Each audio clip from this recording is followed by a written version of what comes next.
Chit-chat లో CM Revanth Reddy hot comments చేశారు. 2-3 రోజుల్లో కాళేశ్వరంపై మాట్లాడతానని చెప్పారు.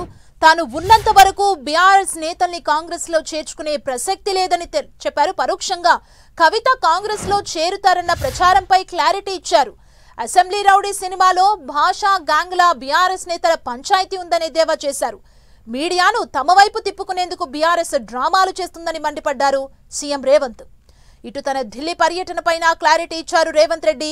తన ఢిల్లీ టూర్ కేవలం కర్ణాటక కులగణన గురించి అన్నారు. తెలంగాణలో కేవలం కులగణన మాత్రమే చేయలేదని, సామాజిక ఆర్థిక సర్వే పకడ్బందీగా చేశామన్నారు.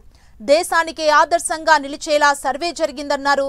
తెలంగాణ మోడల్నే కర్ణాటకలోను అవలంబించారని రాహుల్ ఆదేశించారని, అందుకే సిద్ధరామయ్య, డీకే శివకుమార్ కి కులగణన విధానాన్ని వివరించినట్లు చెప్పారు. ఇక కులగణన ఆధారంగానే తన మంత్రివర్గంలో నేతలకు స్థానం కల్పించామన్నారు.